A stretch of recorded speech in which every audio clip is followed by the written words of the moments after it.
పర్వతము వంటిది ఆయన. ఏంటమ్మా? దేవదారు మ్రానుతో దాని అడ్డులను కట్టుదుము, నేను ప్రాకారము వంటి దానినైతిని. నేనే దేవుడు నన్ను ఒక ప్రాకారముగా నన్ను నిలబెట్టాడు. దేవుడు నన్ను ఒక గోడగా నిలబెట్టాడు. ఎక్కడ?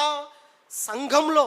అనగా సంఘములో దేవుడు నివసించాలని దేవుని యొక్క కోరిక. ఆయన ఎప్పుడు వచ్చి నివసిస్తాడు?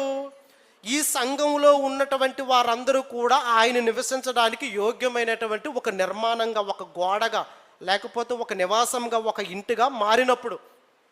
అలా మారినటువంటి మనం ఒకరు ఒక ఇటుకగా, ఇంకొకరు ఇంకొక ఇటుకగా, ఈ ఇటుకలన్నీ కూడా ఒకదాని మీద ఒకటి అన్నీ కూడా చక్కగా అమర్చబడి అని అంటాడు ఎఫెసీ పత్రికలో.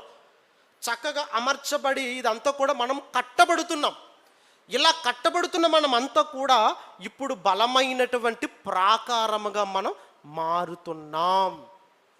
దేవుడు మనల్ని ఒక కట్టడముగా, ఒక నిర్మాణంగా, లేకపోతే ఒక గోడగా మనమంతా కూడా దేవుడు నియమించాడు. అంటే సంఘంలో ఉన్నటువంటి ప్రతి ఒక్కరూ కూడా ప్రాకారములో లేదా గోడలో ఒక రాయి. ఆ రాయి లేదా ఆ గోడ ఎంత పటిష్టంగా ఉంటేనే తప్ప ఆ సంఘం లోపల ఉన్నటువంటి దేవుడు నివసించడానికి యోగ్యమైనదిగా సంఘము ఉండదు. మరలా పాయింట్కి వస్తాను. దేవుని ఇల్లుగా ఉన్నటువంటి సంఘం లోపల దేవుడు సురక్షితంగా, హ్యాపీగా, ఆనందంగా ఆయన నివసించాలనంటే చుట్టూ ప్రాకారంగా, గోడగా ఉన్నటువంటి ఈ యొక్క సంఘం అంతా కూడా, ఇల్లుగా మారినటువంటి ఈ సంఘం అంతా కూడా ఎంత బలంగా ఉండాలండి? మనం ఇల్లు కట్టుకున్నాం. ఇల్లు కట్టుకున్న తర్వాత ఎంత బలమైన ఇల్లు కట్టుకుంటేనే తప్ప మనం లోపల అంత సేఫ్గా మనం ఉండలేం. అవునా కాదో చెప్పండి? అంత బలమైన ఇల్లు కట్టుకుంటేనే మనం సేఫ్గా లోపల ఉంటాం, ఆనందంగా ఉంటాం. అలా కాకుండా చిన్న తడకేసుకుని లోపల ఉన్నాం అనుకోండి, చిన్న గాలి వేసిన భయమే, చిన్న ఒలుపురు వేసిన భయమే, తుఫాను వచ్చిన భయమే. ఇప్పుడు దేవుడు లోపల సురక్షితంగా ఉండాలి, ఆనందంగా ఉండాలనంటే ఒక సంఘ సభ్యుడిగా నువ్వు దేవుని సంరక్షకుడిగా, అంటే మనమే దేవుడి సంరక్షకులుగా అని అనుకోకండి, దేవుడు నివసించి యోగ్యమైనటువంటి ఒక నివాసంగా, ఒక గోడగా, ఒక ఇల్లుగా నువ్వు నేను మారాలనంటే ఇప్పుడు బయట నుండి వచ్చినట్టు డస్ట్ అంతా దేని మీద పడుతుంది? మాట్లాడాలి, అడుగుతుంటాను, మీరు మాట్లాడుతూ ఉండాలి. బయట నుండి వచ్చే డస్ట్ అంతా దేని మీద పడుతుంది? గోడ మీద పడుతుంది. వర్షం వచ్చింది అనుకోండి, దేని మీద పడుతుంది? తుఫాను వచ్చింది అనుకోండి, దేని మీద పడుతుంది? తుఫాను వచ్చింది అనుకోండి, దేని మీద కొడుతుంది? భయంకరమైన ఎండలు వచ్చాయి అనుకోండి, దేని మీద ప్రభావం చూపిస్తుంది? గోడ మీద. అవునా? ఇప్పుడు గోడ ఎంత పటిష్టంగా ఉంటేనే తప్ప లోపల ఉన్న వాళ్ళు అంత సేఫ్గా, ఆనందంగా ఉండలేరు. అవునుగా చెప్పండి? అవునా? చిన్న తుఫాను వచ్చిందనో, చిన్న ఎండ వచ్చిందనో, లేకపోతే చిన్న వర్షం వచ్చిందనో ఆ గోడ కూలిపోయింది అనుకోండి, అదేమి ఇల్లు అండి? అదేమి ఇల్లు చెప్పండి? అంటే ఈరోజు క్రైస్తవ్యం అంతా కూడా దేవుడు నివసించే ఒక ఇంటిగా మలచబడ్డారు అనేది నిజమైతే, దేవుడు నివసించే యోగ్యమైనటువంటి ఒక ఇల్లుగా ఉన్నటువంటి మనం ఈ ఇంటి మీదకి ఎన్నో ఉపద్రవాలు వస్తాయి, ఈ ఇంటి మీదకి వర్షం వస్తుంది, ఈ ఇంటి మీదకి గాలులు వస్తాయి, ఇంటి మీదకి మరి ఎవరైనా దాడికి వస్తారు. ఇప్పుడు లోపల ఉన్న వాళ్ళందరూ కూడా సేఫ్గా ఉండాలంటే ఇంటి గోడ అంతా కూడా ఎంత పటిష్టంగా ఉండాలో ఆలోచించండి. ఇంటి గోడ ఎవరు? మనం. అంటే నువ్వు సంఘంలో ఉన్నంత వరకు, ప్రతి విశ్వాసి కూడా సంఘంలో ఉన్నంత వరకు, సంఘ సభ్యుడిగా బ్రతికినంత వరకు నీ మీద ఎన్నో దాడులు జరుగుతాయి, ఎన్నో ఉపద్రవాలు వస్తాయి, ఎన్నో వర్షాలు వస్తాయి, ఎన్నో బలమైన గాలులు వీస్తూ ఉంటాయి. వాటన్నిటిని కూడా నువ్వు తట్టుకొని నిలవబడగలిగిన నాడే నీలో దేవుడు ఉంటాడు. ఎవరో ఏదన్నారని ప్రతి మాటకి ఆలగడం, నేను సంఘానికి రాను, వదిలిపెట్టి వెళ్ళిపోతాను. నువ్వేం బలమైన గోడవు చెప్పు? నువ్వేం బలమైన ఇటుకవు చెప్పు? నువ్వేం బలమైన రాయివు చెప్పు? అందుకని నీకు రక్షణని ఇచ్చి, రక్షణ నీకు వలయంగా ఏర్పరిచి నిన్ను సంఘంలో పెట్టాడు దేవుడు. అందుకని నిన్ను గోడగా నియమించుకున్నాడు ఆయన. నువ్వు ఎంత బలమైన గోడగా ఉండాలో తెలుసా? టైం అయిపోయింది, నాకు పావు గంట లేటుగా ఇచ్చారు, దయచేసి క్షమించి జయశాల్ గారు ఒక్క 5 నిమిషాలు టైం ఇస్తే ఒక రెఫరెన్స్ చూసుకుని నేను ముగించుకుంటాను. నీ మీద ఎన్ని ఆశలు పెట్టుకున్నాడో తెలుసా దేవుడు? నువ్వు ఎంత బలమైనటువంటి ప్రాకారంగా ఉండాలనుకున్నాడో తెలుసా? ఎవడు ఒక మాట అనడం భయం, ఎవరు తిట్టడం భయం, ఎవరు కోపడడం భయం. నేను రానండి సంఘానికి, నేను అక్కడికి ఉండలేనండి, నేను ఇమ్మడలేనండి. మరి నువ్వెలా సురక్షితమైనటువంటి ప్రాకారంగా ఉండగలగావు ఒక క్రైస్తవుడిగా? నువ్వు ఎలా ఒక బలమైనటువంటి ప్రాకారంగా నువ్వు మారగలవు ఒక క్రైస్తవ విశ్వాసురాలిగా? ఒలిపురు వస్తుంది, తట్టుకొని నువ్వే నిలబడాలి. తుఫాను వస్తుంది, బయట గోడగా నువ్వు ఉన్నావు కాబట్టి నీ మీద ప్రభావం పడుతుంది. వాటన్నిటిని తట్టుకొని నువ్వు నిలబడాలి. అప్పుడు నీ బలమేంటో, నీ కెపాసిటీ అంటూ దేవుడు చూస్తాడు. తుమ్మితే ఊడిపోయి ముక్కెందుకంటే మనకి ప్రతిదానికి అలిగి రాకుండా మానేసే విశ్వాసం అసలు విశ్వాసనండి ఏంటి? సంఘం యొక్క విలువ తెలియని వాళ్ళు ఈ రోజు వరకు కూడా సంఘంలో ఉన్నారంటే మీరు నమ్ముతానంటారా? నిజంగా సంఘం గురించి మాట్లాడాలంటే నాకు చాలా ఇష్టం అండి, చాలా ఇష్టం. ఇది జయశాలి గారి స్ఫూర్తితో తీసుకున్నదే.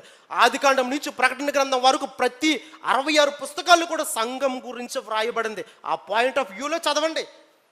అది నువ్వే, నీ గురించే వ్రాయబడింది. నువ్వు ఎంత బలమైన వాడుగా ఉండాలని ఆయన చెప్పాడో ఒకసారి చూద్దాం. ఒక మాట చూసుకుని ముగించేస్తాను. ఇర్మియా గ్రంథం 1వ అధ్యాయం 5వ వచనం 18వ వచనం. ఇర్మియా గ్రంథం 1వ అధ్యాయం 5వ వచనం 18వ వచనం చూడండి ప్రియులారా. గర్భములో నేను నిన్ను రూపింపక మునిపే నిన్ను ఎరిగితిని. అసలు నువ్వు గర్భములో నుంచి బయలుపడక మునిపే నేను నిన్ను ప్రతిష్ఠించితిని. అసలు నువ్వు గర్భములో పడక మునిపే నువ్వే నీకు నేను రక్షణ ఇస్తాను. రక్షణ నీకు వలయంగా నేను ఇస్తాను. ఆ రక్షణ వలయాన్ని చేత పట్టుకున్న నువ్వే 10 మందికి రక్షణకరంగా నేను మారాలి. అదేంటి దేవుడు నీకు ఊరకనే రక్షణ ఇచ్చాడా? ఊరకనే నీ పాపాలన్నీ కూడా ఆయన తుడిచివేశాడా? ఊరకనే ఆయన నిన్ను ఒక బలమైనటువంటి ప్రాకారంగా నిలబెట్టాడా? గర్భంలో పుట్టక మునిపి నిన్ను ఏర్పరుచుకున్నాడే దేవుడు. ఎందుకు?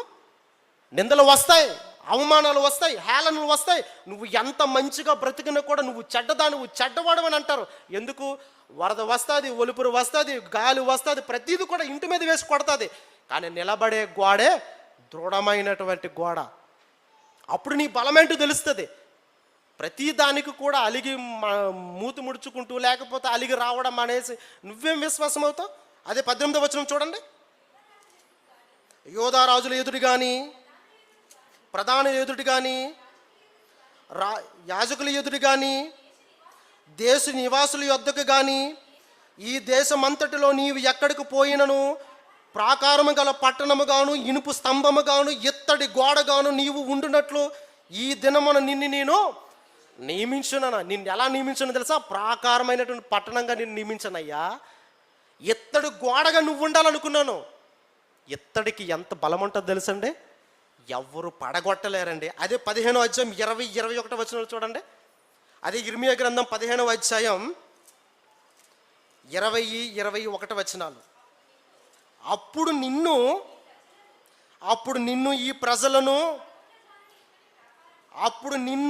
ఈ ప్రజలు అసలు పడగొట్ట జాలని ఇత్తడి ప్రాకారముగాను నిన్ను నియమించుదును.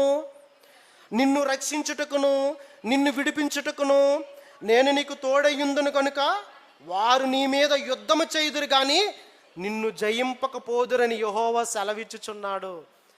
అసలు నువ్వు ఎవరు పడగొట్టలేని బలమైన ప్రాకారం అయ్యా. నువ్వు అన్నిటికీ నిలవబడి ఉండగలిగినటువంటి దృఢమైనటువంటి ఇత్తడి గోడగా నిన్ను నియమిస్తే నువ్వేటి మట్టి గోడలా మారిపోయావు? నువ్వేటి పుచ్చిపోయినటువంటి చెక్క గోడలా మారిపోయావు? అంటే నువ్వు సంఘములో నీ యొక్క పాత్ర ఏంటో నీకు అర్థం కాలేదు.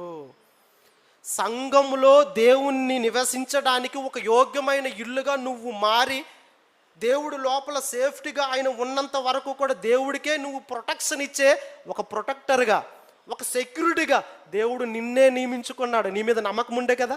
సెక్యూరిటీ వాళ్ళే దొంగ వచ్చేసరికి పారిపోయాడు అనుకోండి, ఇప్పుడు లోపల ఉన్న మినిస్టర్ పరిస్థితి ఏడు చెప్పండి. లోపల ఉన్న మినిస్టర్ పరిస్థితి కానీ సీఎం పరిస్థితి కూడా ఏం చెప్పండి. ఈరోజు ఈ వరకు కూడా దేవుడికి భద్రత లేని వారిగానే క్రైస్తవ్యం ఉందండి. సంఘం యొక్క విలువ తెలియదు. సంఘములో బలమైనటువంటి ప్రాకారంగా ప్రతి ఒక్కరిని కూడా దేవుడు నియమించాడు.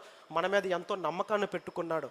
ఆ నమ్మకాన్ని వమ్ము చేయని వారుగానే మనమంతా కూడా ఉండాలంటే యేసుక్రీస్తు వారు చెప్పాడు, వరదలు వచ్చును ఆ ఇంటి మీద కొట్టును, బండ మీద కట్టబడినటువంటి ఇల్లే నిలబడతాది.